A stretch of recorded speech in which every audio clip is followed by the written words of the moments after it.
여기요. 파동입니다. 파동이 뭔지 아시나요? 이것도 뭐예요? 파동은 다 아는 사실이니까. 파동이 뭐냐면 이 지갑이야. 그래서 얘가 위, 아래, 위, 아래, 위, 아래 움직이면은 공기가 있다고 상상해 볼게요. 그러면 내가 위로 이렇게 쭉 올리면 얘가 공기를 밀면은 공기가 이렇게 꺾이지.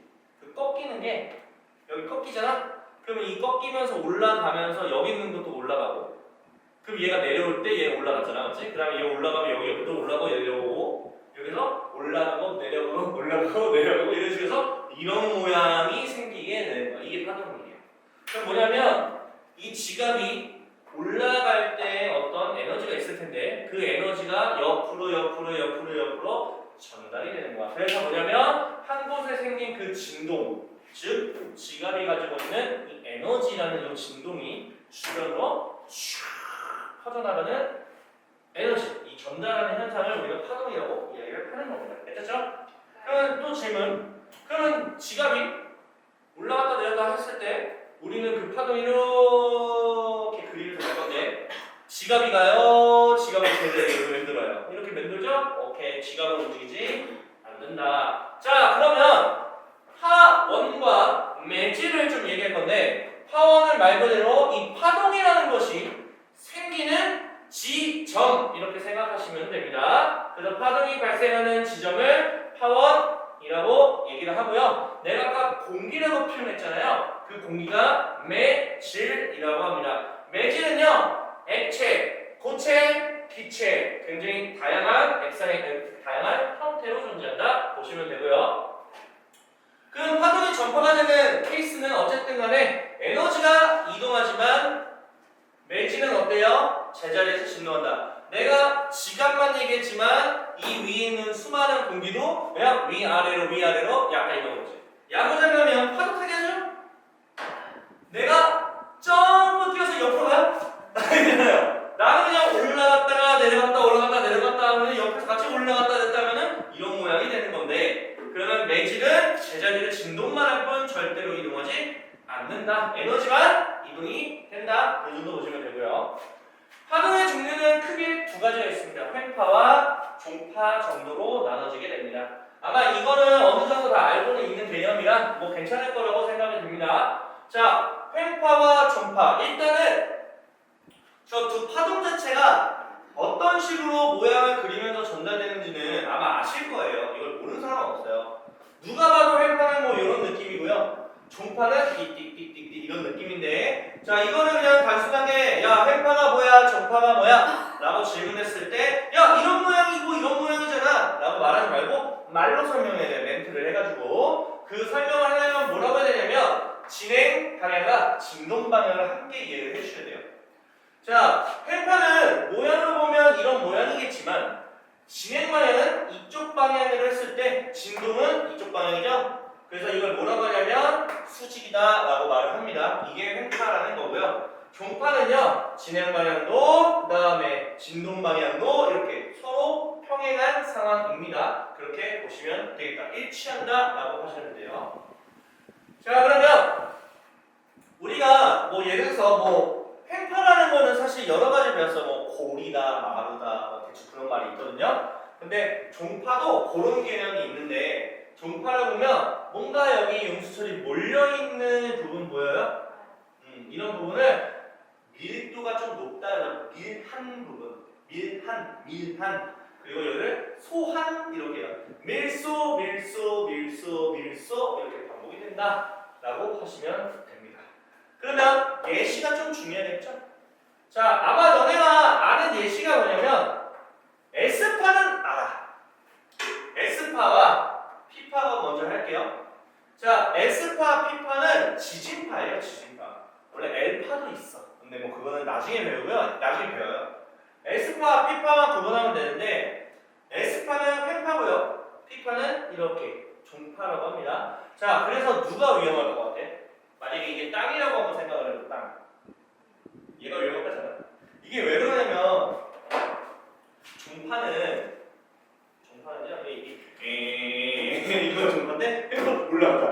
올라갔다 냈다. 야 건물이 세워지는데 건물을 올렸다 냈다. 야 씨, 죽을 것 같지 않냐?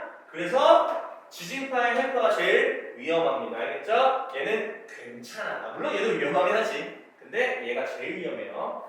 그 다음에 너네가 알아야 될 게 뭐냐면 이 전자기파로 기억했으면 좋겠어요. 전자기파는 우리가 쉽게 설명하면 그냥 그걸 다 전자기파라고 말합니다. 스펙트럼에서 표현할 수 있는 건 다 전자기파예요. 가시광선도 전자기파, 적외선, 그 다음에 자외선, 뭐 라디오파, 그 다음에 뭐 마이크로파, 뭐 여러 가지 있겠죠? 뭐 방사능, 감마선도 있고 엑스레이도 있고 그런 것들 다 전자기파고요. 걔네들 다 이렇게 써요. 이해했어요? 그 다음에 이제 익숙하지 않은 게 뭐냐면 알고는 있는데 이게 S파인지 모르시는 분들. 자, 물결파야. 물결파는 물을 똑 떨어뜨리면 어때? 주변에 축축 퍼지지? 그 단면을 잘라서 이렇게 보게 되면은 이렇게 돼 있어. 그러니까 물결파가 우리가 위에서 봤을 때 이 이유는 우리가 인간이니까 물을 떨어뜨리면 옆으로 봐요? 위에서 떨어뜨려요? 위에서 떨어뜨리면 위에서 보지. 근데 생각하면 돼. 파도 생각하면 돼. 파도는 이렇게 옆에서 보면 이렇게 돼 있잖아, 맞지? 옆에서 보니까 우리 파도 이렇게 옆에서 보잖아. 근데 비행기 타고 위에서 보잖아. 비행기 타면 그렇게 되면 진짜 동심원 그림만 보여요. 이해하자? 이렇게 보시면 돼요. 물결파도 펜파라는 거. 근데 음파로 너네가 헷갈려. 음파면 니네가 뭐라고 하는지 알아? 펜파라고 해. 대부분 아닐 수도 있겠지만 이게 왜 그러냐면 음파하면 초음파 생각하면서 뭐가 연관되는 줄 알아? 박쥐. 그럼 박쥐 이런 걸 연관되는 거야. 맞지? 그러면 선생님 이게 동글동글하잖아요. 이거 물결파랑 굉장히 이상한데요? 펜파예요. 이런다. 진짜 그래. 약간 이렇게 약간 연관성 이상하게 연관되는데 죄송하지만 이거요. 정파예요. 음파 쫙 이렇게 가요 원래는. 알겠죠? 그래서 이거 조심하셔야 돼요. 연관성을 이상하게 해서 그래. 괜찮죠? 그럼 중파는 밀한 부분, 소한 부분 얘기했지만 그러면 횡파는 좀 더 다양하게 좀 있지 않을까요? 자, 보겠습니다. 횡파 중에서 꼭대기를 마루라고 하고요. 아래를 골이라고 해요. 일단 이거 암기해 주시고요. 그 다음에 그렇죠. 이거 끝났어요. 자, 진폭에 대한 이야기를 해보겠습니다. 너네가 진폭을 가끔 이렇게 말해요. 선생님, 여기서부터 여기까지 이 높이를 진폭이에요. 사실은 진폭은 절반짜리였던 거야. 이해했어요? 절반이 진폭이 됩니다. 그러니까 진폭이 뭐냐면 이런 거죠. 파도 있죠, 파도가 올라갔다 내려갔다 이렇게 치잖아. 그러면은 파도가 안 쳤다고 생각을 해봐. 잔잔하다고 생각해봐. 그 잔잔한 걸 기준으로 파도가 꼭대기까지 올라갈 때까지 그 높이를 진폭이라고 해요. 맞잖아. 잔잔한 높이, 올라가는 높이. 이해했어요? 이렇게 보시면 돼요. 파장은요 골과 마루까지 거리. 근데 이것뿐이 아니라 골과 골까지의 거리라고 해도 아무 상관이 없어. 그래서 이게 뭐냐면 이 파장이 그대로 이렇게 연결. 이해하시죠? 이렇게 보시면 되고요. 자, 그러면 주기하고 진동수는 조금 따로 외워주시면 좋겠다. 주기랑 진동수는 역수관계라는 걸 기억했으면 좋겠어요. 자, 주기는 우리가 시간이라고 생각하시고요. 진동수는 횟수야. 알죠? 횟수야. 그러면 기준이 뭐냐면 1회 1초. 봐봐. 1회 여기 횟수, 1초 여기 시간. 그러니까 지금 횟수하고 시간의 관계를 얘네를 말하는데 이게 뭐냐면 주기가 궁금한 거는 시간이잖아. 횟수 동안. 그래서 밑에가 1회 시간 이게 주기고 이걸 뒤집어 까면은 1회 동안 1초 이게 횟수 진동수. 주기와 진동수는 역수 관계가 된다라고 생각을 하시면 됩니다. 아시겠죠? 자, 그럼 여기서 중요한 게 뭐냐? 헤르츠! 진동수를 헤르츠라고 해요. 헤르츠 어디서 들었어? 라디오. 89.1MHz 이렇게 말하지. 그 라디오 방송 보면은 89.1MHz 약간 이렇게 말을 해. 약간 자기들 주파수를 말을 해주는 건데 그 주파수가 진동수예요. 알겠죠? 그래서 이 진동수가 89.1MHz라고 한다면 이거 뒤집어 까면 뭐가 나온다? 주기가 나오는 거예요. 주기란 한 번 진동할 때 몇 촌지 그게 나온다 라고 생각하시면 돼요. 이해하세요? 라디오도 다 파동이냐 선배예요. 자, 그 다음에 위상을 좀 말할 건데 위상은 그냥 뭐 위치, 뭐 상태를 나타내는 물리량인데 그냥 위치야 위치. 뭐 저거는 잘 안 나오니까 좀 보시고요. 내가 여기서 좀 변화를 좀 시킬 건데 단순하게 보자. 파장하고 에너지에 관련돼서 얘기 안 할 수가 없겠지. 파장하고 에너지는 반비례하는 거 아실 것 같고 항상 뭐 스펙트럼에서 했던 것처럼 오케이 그건 알 거고 그러면 가장 중요한 게 뭐냐면요. 파장하고 진동수를 좀 이야기를 해보고 싶어요. 되게 단순하게 보시면 되거든요. 뭐냐면요. 파장이 짧아. 파장이 짧다는 얘기는 이게 눌렀다는 얘기거든. 이해가요? 자, 눌렀다는 얘기는 뭐냐면 어떤 일정한 1초 동안에 진동하는 횟수가 좀 많아졌다라고 보시면 돼요. 그래서 파장이 짧으면 진동이 진짜 많아요. 요 라인 안에서 되게 많이 진동하잖아. 그렇게 우리가 생각하신다면 진동수가 곧 에너지도 비례한다라고 보시면 돼요. 그래서 진동수와 에너지는 비례한다. 우리 아마 매번 했죠? 기억하시죠? 이거 스펙트럼의 양자수가 있을 때 이런 개념이 들어가게 되는 거다. 오케이. 그리고 파장이 짧으면 진폭도 늘어난다 보시면 돼요. 그래서 지진파가 그렇게 이제 난리가 나는 거죠. 이 정도 보시면 됩니다. 이거 계산하는 거 나올 거니까 잘 한번 보셨으면 좋겠어요. 알겠죠? 하동 그래프 너무 중요하죠? 하동 그래프는요 보시면은 여기 변이 보여요? 변이 보이고 여기 위치고요. 여기 시간이에요. 자, 위치랑 거리랑 유사한 부분이라서 여기서는 뭘 할 수 있냐면 거리하고 관련된 것만 알 수 있어. 거리와 관련된 것만. 진폭과 파장은 거리와 관련된 거서 여기에서는 진폭과 파장만 알 수 있고요. 그리고 얘는 시간이기 때문에 시간하고 관련되어 있는 거 뭐가 있어요? 주기도 있고요, 진동도 있고요. 참고로 진폭은 둘 다 알 수 있네요, 맞죠? 그렇게 보시면 됩니다. 시간에 관련된 거. 그래서 누가 봐도 이게 한 파장이고 누가 봐도 얘도 한 파장이지만 얘는 한 파장으로서 길이기 때문에 얘는 파장의 길이가 이 정도 됩니다라고 말을 할 수가 있는데 여기서는 선생님 이게 한 파장이잖아! 이거예요! 라고 말 못해. 왜? 이 수치는 길이가 아니라 시간이라서 안 돼. 그럼 얘는 뭐라고 하냐면 선생님 한 파장이 지나갔을 때요 이 정도 시간이 지났어요. 그래서 우리 이걸 주기라고 하잖아요. 이런 정의로. 그럼 뒤집어 까면 뭘 할 수 있다? 진동수를 알 수도 있다. 그래서 시간하고 위치 뭘 나타내는지를 확인해 주자라는 거야. 알겠어요? 그림으로 보고 무조건 파장으로 판단하시면 절대로 안 된다. 그거 하나 기억했으면 좋겠고요. 어렵지 않아요. 자, 파동의 속력을 계산을 해보도록 하겠습니다. 알겠죠? 파동의 속력을 계산을 한번 해볼 건데요. 보시면은 주기분의 파장이라는 공식이 나옵니다. 오케이? 자, 내가 재미난 거 알려줄게요. 자, 우리 거숙시 알아요? 몰라요? 알죠?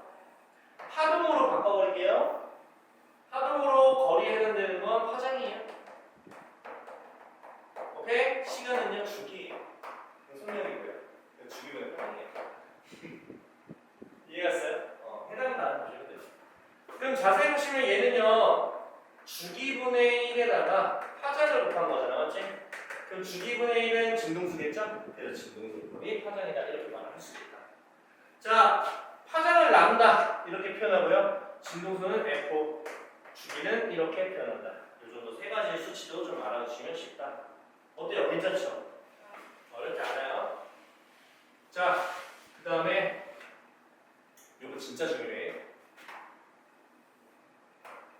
겁나 중요해. 난리가 나요.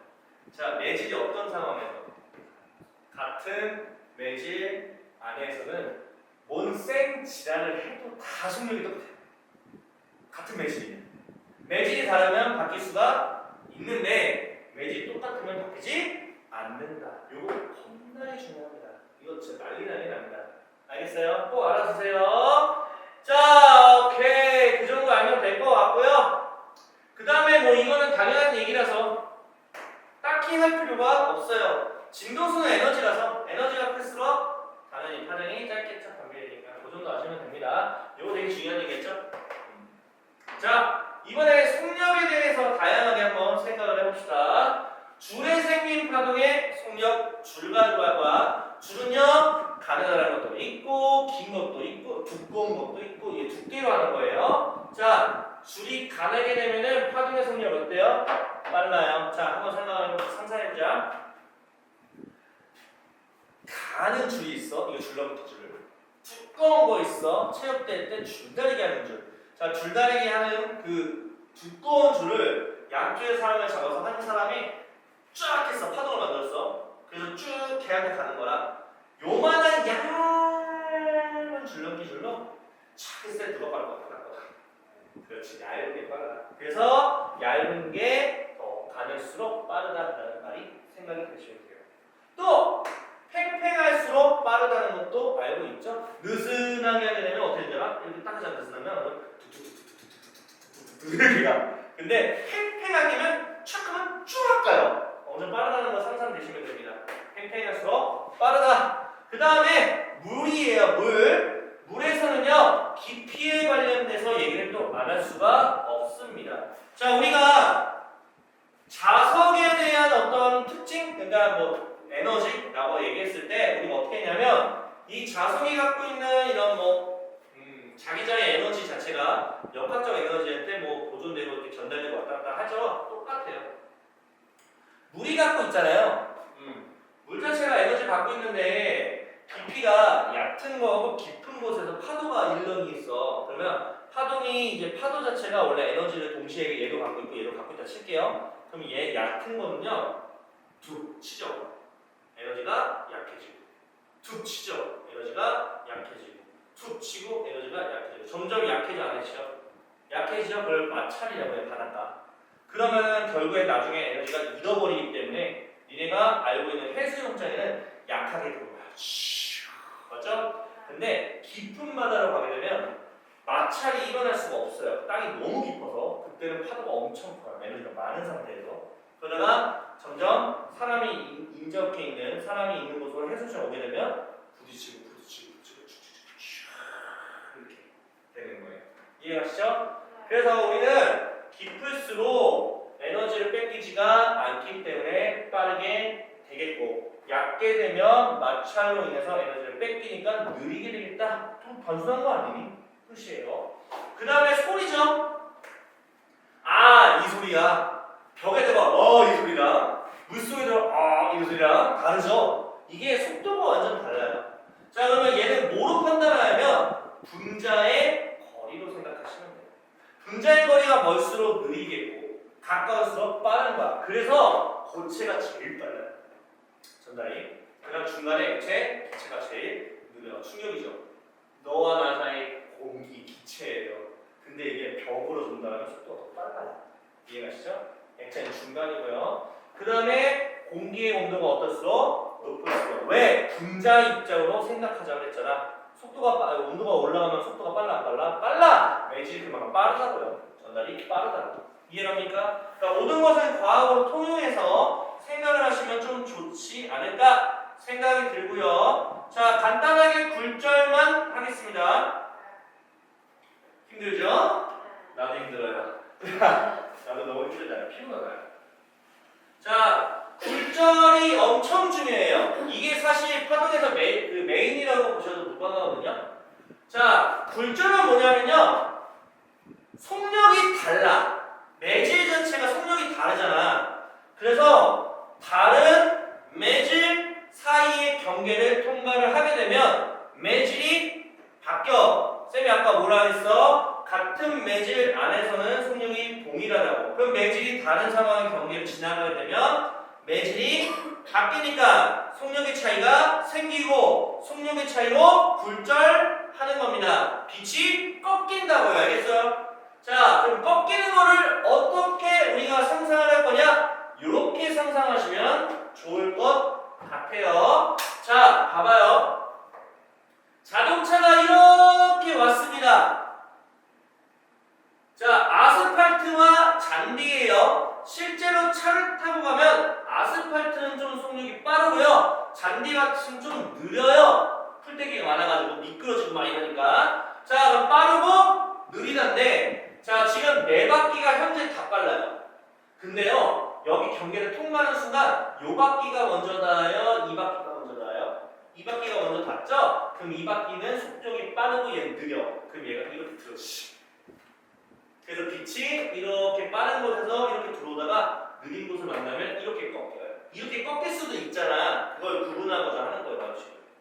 그러니까 우리가 속도 차이로 보자는 얘기, 알겠어요? 그러면 거꾸로 볼게요. 느리고 빠른 걸로 가볼게요. 만약에 이렇게 느리고 있었어. 그 왼쪽 바퀴가 빨라진 거지? 그러니까 이렇게 보인다. 이해가요? 이렇게 보시면 돼요. 어때? 괜찮지? 그러면 이제 속력 차이를 가지고 우리가 생각을 했다. 그럼 이걸 통해서 뭘 할 수 있을 것 같아? 고체와 액체 매질이 진행할 때와 액체와 기체 매질이 진행할 때 이렇게 속력 차이를 가지고 하는 거야. 그래서 위에서 속력을 한 거라고 지금. 이해했어요? 그렇게 보시면 되고. 아유, 할 게 왜 이렇게 많니? 여기까지 아실 거라고 생각이 듭니다. 딱히 뭐 할 건 없고요. 자, 그래서 보이시죠? 굴절을 배울 겁니다. 간단하게. 자, 우리가 일단 이걸 배우려면 입사각과 굴절각이 어떤 수치인지를 좀 아셨으면 좋겠어요. 이게 매질의 경계거든요. 매질의 경계를 기준으로 직각인 관계가 법선이라고 해요. 저 주황 색깔이 법선이라고 할게요. 그때 이렇게 들어왔어. 근데 알아두세요. 뭐냐면 여기 지금 줄무늬 보여 안 보여요? 이 줄무늬가 마루를 표현한 거야. 위에서부터. 이해가? 그러면 마루기 때문에 여기 다음에 다음 마루가 여기잖아. 그럼 이게 한 파장이야. 요 길이가 한 파장이라고. 요 간격이 한 파장이라고. 얘가 한 파장이야, 맞아? 그럼 얘 파장이 얘가 길고 얘가 짧지? 그러면 누가 빨라? 얘가 빠른 거야. 그렇게 파도 돼. 알겠어요? 무늬를 가지고 파동의 어떤 길이를 판단해도 되고요. 어쨌든 수직으로 그려줘야 돼. 몇 번? 마치 야 마루가 지금 옆으로 측면 보면 이렇게 가는데 이렇게 가겠니? 마루하고 마루를 이렇게 수직으로 연결해 그쪽 방향이라고 하잖아. 이해가요? 그래서 이 마루라는 부분 자체를 수직으로 그어줘야 돼. 빛의 방향을 뜻하려면. 알겠어요? 잘 봐. 얘는 속력이 좀 빠르고요. 얘는 느려졌어요. 그럼 왼쪽 바퀴가 느려지니까 내가 거꾸로 말했나? 쏘리 죄송합니다. 이게 느린 거네. 이게 느린 거고 잠시만요. 맞 쏘리. 왜 헷갈리냐? 빠르고 느린 거 맞지? 빠르고 느리다. 그 왼쪽 바퀴가 느려진 거니까 오른쪽 헷갈리겠어. 차가 이렇게 하면 여기 왼쪽 바퀴가 오른쪽 바퀴잖아. 그래서 왼쪽 바퀴가 느리게 된 거지. 그럼 여기가 빠르게 되는 거지. 느리게 되는 거지. 느리게 되고 빠른 거지. 그러니까 이렇게 틀어지게 된다. 알겠지? 이렇게 보시면 돼요. 나도 헷갈려 죽겠네. 그러면 이제 법선을 그었어 안 그었어? 그었어. 그러면 이게 입사각이라고 하고 이게 굴절각이라고 하는 거야. 법선하고의 관계 알겠지? 그 입사각은 이제 말 그대로 입사를 한 거하고 각도, 굴절각은 굴절한 거와의 각도를 얘기하겠다. 이해가 한가요? 자, 암기. 이게 조금 어렵다고 생각할 수 있거든. 자, 보면은 아마 파동 먼저 비율을 좀 할 거야. 람다 2분의 람다 1이 될 거란 말이지. 자, 그러면 V2, V1 이건 속도 그대로 보셔도 상관없습니다. 여기서도 속도가 있겠지? 속도가 있겠지? 이거분의 이거는 이거분의 이거다. 얘네 비율이 똑같아. 근데 이게 뭐야? 사인값도 똑같아. 사인값도 똑같아. 사인값도 똑같아. 근데 내가 지금 방금 왜 헷갈렸냐면 굴절률이라는 게 있어. 그건 반대야. 얘네들은 다 똑같아. 각도, 속도, 파동은 다 똑같은 비율이야.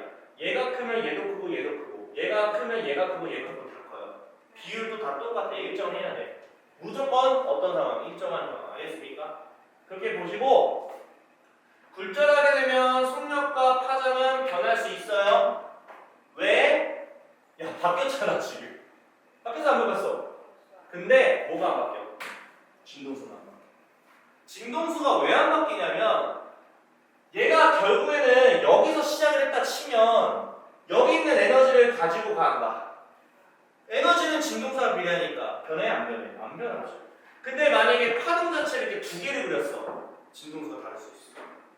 그러니까 나는 그걸 뭐라고 하냐면 본질적으로 다르냐, 본질적으로 똑같냐 이렇게 판단하라고 해. 이거 본질 똑같잖아. 이렇게 보면 본질적으로 다른 거잖아. 그래서 이렇게 보면 진동수가 다를 수 있지만 이렇게 보면 진동수가 똑같다. 이해가시죠?